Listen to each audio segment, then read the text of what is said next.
2 दिन बाद जब मुझे होश आया तब मैंने देखा कि मेरे वालिदैन, दोस्त, रिश्तेदार सब मेरे पास हैं, लेकिन मेरी आंखें जिसे ढूंढ रही थीं वो नज़र नहीं आया। मैंने पूरे कमरे में नज़र घुमाई। एहसन तो मुझे नज़र नहीं आया, लेकिन अलीना एक कोने में खड़ी रोती नज़र आई। मैंने उठ के बैठने की कोशिश की तो मेरे दोस्तों ने आगे बढ़कर मुझे सहारा दिया और उठकर बैठने में मदद की। मुझे क्या हुआ था? मैंने सबकी तरफ नज़र घुमाते हुए कहा। तब अहमद ने झिझकते हुए लहजे में कहा कि तुम्हारे दिल का ऑपरेशन हुआ है। ये सुनकर मुझे शदीद हैरत का झटका लगा और मैंने जो पहला सवाल किया उसने सबको मुश्किल में डाल दिया। बाबा, एहसन नहीं आया? हाँ, माना कि मैंने गुस्सा किया था उस पर, लेकिन मेरे साथ इतना कुछ हो गया, वो एक बार भी देखने नहीं आया मुझे। सच में वो दोस्त कहलाने के लायक नहीं है। मैं उसे कभी बात नहीं करूँगा, वो दोस्त नहीं है मेरा। नहीं बेटा, ऐसा ना कहो। सच्ची दोस्ती तो निभाई ही उसी ने है। ये सुनकर मैंने बाबा की तरफ हैरत की निगाह से देखा। तब अहमद ने रोते हुए कुछ बताना शुरू किया। हादी, हमें माफ़ कर दो। तुम्हारे और एहसन के दरमियान दीवार हमने बनाई थी, उसकी वजह से तुमने मुझ पर हाथ उठाया था, जो कि मुझसे बर्दाश्त नहीं हुआ। और अना की जद में आकर मैंने मुनीब के साथ मिलकर प्लान बनाया। बहाने से तुम्हें अपने घर दावत पे बुलाया। अली के साथ नादिया की जो बातें हुई सब नाटक था, दिखावा था, ताकि तुम हमारी बात मान लो, और मान गए। एहसन ने इतनी मेहनत से जो पैसे जमा किए थे वो फ़ोन ख़रीदने जा रहा था, हमारे आदमियों ने उससे पैसे छीन लिए। हमें माफ़ कर दो हादी। एहसन वाकई बहुत अच्छा इंसान था। हम तुम्हारे और उसके गुनहगार हैं। हमें माफ़ कर दो। एहसन ने भी हमें माफ़ कर दिया, तुम भी माफ़ कर दो। ये कहकर अहमद फूट फूट कर रोने लगा। वहाँ खड़ा हर शख्स रो रहा था। मैं, जो कि फटी फटी आंखों से अहमद को देखे जा रहा था। क्या तुमने मेरे साथ धोखा किया? मेरे हाथों मेरे दोस्त को जलील करवाया, उसके पैसे छीन लिए, हमारी दोस्ती तोड़ दी, सिर्फ इसलिए कि मैंने तुम पर हाथ उठाया था। और आज मेरे साथ इतना कुछ हो गया, तुम्हारी वजह से मेरा दोस्त मुझसे मिलने नहीं आया, क्योंकि मैंने तुम लोगों की बातों में आकर उसकी एक नहीं सुनी थी। मैं किस मुंह से माफ़ी मांगूं अपनी गलती की? एहसन तो मुझे कभी माफ़ नहीं करेगा। मुझे तुम लोगों की बातों में आना ही नहीं चाहिए था। पता नहीं मेरा एहसन मेरे बारे में क्या सोच रहा होगा।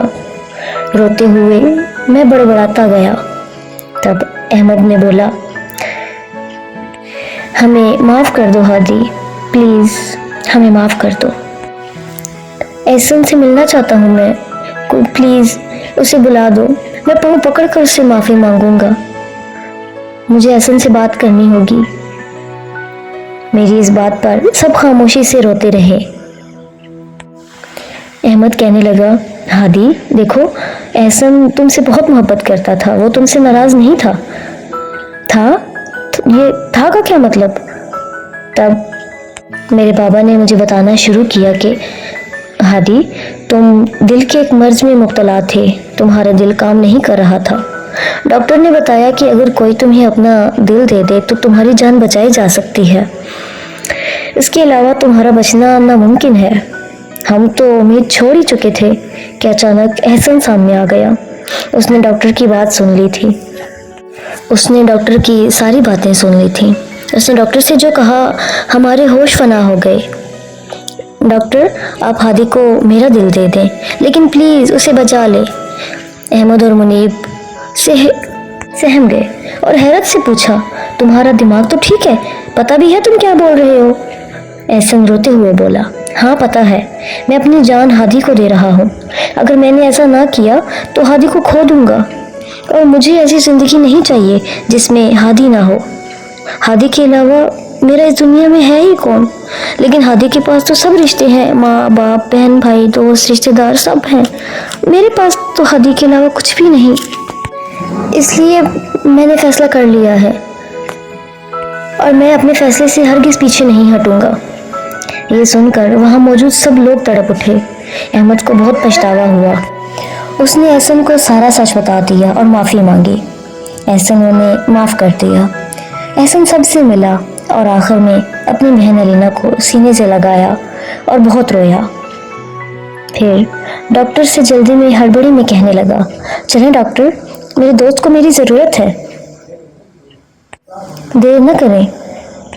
یہ کہہ کر ڈاکٹر کے ہمراہ آپریشن کے لیے آپریشن تھیٹر چلا گیا۔ میں اپنے بابا کے منہ سے یہ سب سن کر شدید حیرت میں پڑ گیا۔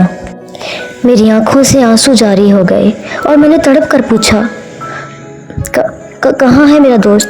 مجھے دیکھنا ہے اسے۔ ڈاکٹر نے نرس سے کہا کہ مردہ خانے سے اس کے تو احسن کی ڈیڈ باڈی لائی جائے۔ یہ سن کر میرا دل مٹھی میں آ گیا۔ کچھ ہی منٹوں میں نرس ایک اسٹریچر کو کمرے میں لے آئی۔ میں احمد اور منیر کے سہارے سے اٹھا اور اسٹریچر کے پاس گیا۔ بہت ہمت کر کے میں نے لاش کے چہرے سے چادر ہٹائی۔ سامنے کا منظر دیکھ کر میری روح فنا ہو گئی۔ اپنے بچپن کے دوست کو مردہ حالت میں دیکھ کر میں سکتے میں آ گیا۔ کچھ پل کی خاموشی کے بعد اپنے دوست کی لاش کو سینے سے لگا کر دھاڑے مار مار کر رویا۔ مجھے اس طرح روتا دیکھ کر وہاں موجود سب کے سب کانپ اٹھے۔ میری آنکھوں کے سامنے بچپن سے لے کر آج تک کا ہر ایک لمحے کا منظر آنکھوں میں گھومتا نظر آیا۔ ایک فلم کی طرح چلنے لگا میرا سارا بچپن۔ احسن کے ساتھ گزارا گیا ہر ایک پل میری خاطر ہر ایک سے لڑ جاتا۔ گھر دیر سے جانے پر ابا سے مار کھا لیتا، مگر مجھ سے ملنا کبھی نہ چھوڑتا۔ کون کہتا ہے کہ اس نے کبھی مجھے کوئی تحفہ نہیں دیا؟ اس نے تو اپنی زندگی میرے نام کر دی۔ مجھے تو لگا تھا کہ وہ یوں ہی باتوں میں کہتا ہے کہ ہادی یار، تیرے لیے تو جان بھی حاضر ہے، تو حکم تو کر، میں جان بھی دے دوں۔ مجھے کیا معلوم تھا کہ وہ سچ کہتا تھا، اس کی ہر ایک بات سچ تھی۔ احسن، تم نے ایسا کیوں کیا؟ مر جانے دیا ہوتا مجھے، جو میں نے تمہارے ساتھ کیا۔ موت کا اصلی حقدار تو میں تھا، تم کیوں چلے گئے میری ساری زندگی کو پچھتاوا بنا کر؟ میں تو اب کبھی خود سے بھی نظر نہیں ملا پاؤں گا، میں تو اپنی نظروں میں ہی گر چکا ہوں۔ تم تو میری زندگی کو مجھ پر بوجھ کر کے چلے گئے، اپنی زندگی کو مجھے دے کر۔ تم جانتے ہو میں تمہارے بغیر نہیں رہ سکتا۔ میں نے تمہاری دوستی پہ شک کیا، پلیز مجھے معاف کر دو، پلیز مجھے معاف کر دو۔ اصل دوستی تو تم نے نبھائی ہے۔ تم ساری زندگی میرے سینے میں دل بن کر دھڑکو گے۔ میں احسن سے لپٹ کر باتیں کیے جا رہا تھا اور روئے جا رہا تھا کہ اتنے میں بابا نے میرے کندھے پر ہاتھ رکھا۔ صبر رکھو میرے بیٹے، اللہ سب بہتر کرے گا۔ میں نے احسن کو خود سے جدا کیا اور دوستوں کے سہارے اٹھا۔ علینا جو ایک کونے میں رو رہی تھی، اس کے سر پر بھائیوں کی طرح شفقت سے ہاتھ رکھا۔ تم فکر نہ کرو، تم میری بھی بہن ہو، اور میں نے احسن سے وعدہ کیا تھا کہ تمہارا خیال رکھوں گا، اور میں اپنا وعدہ ضرور پورا کروں گا۔ یہ کہہ کر میں اپنے دوستوں کی طرف پلٹا۔ تم لوگوں نے مجھے احسن سے جدا کر ہی دیا، لیکن دیکھو ہم پھر بھی ایک ساتھ ہیں، اور اب تم مرتے دم تک ہمیں الگ نہیں کر سکتے۔ احمد اور منیب شرمندہ ہیں اور اپنی ہی نظروں میں گر چکے ہیں۔ 1 سال بعد علینا کی ایک بہت اچھی جگہ دھوم دھام سے شادی کی۔ میں آج بھی احسن کے دل سے باتیں کرتا ہوں، اور مجھے واقعی محسوس ہوتا ہے کہ جیسے احسن مجھے سن رہا ہے، مگر میں آج بھی شرمندہ ہوں خود پہ۔ میرے اس کیے گئے شک نے مجھے زندگی بھر کے لیے پچھتاوے میں ڈال دیا۔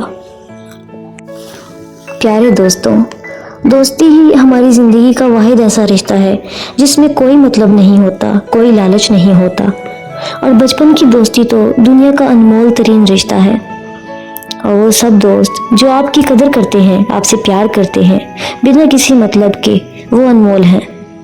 इस कहानी को पेश करने का मकसद बस इतना कि आप अपने दोस्तों की कदर करें और उनकी इज्जत करें, चाहे वो अमीर हो या गरीब। दोस्त अमीर या गरीब नहीं होता, दोस्त जैसा भी हो दिल की जागीर हो।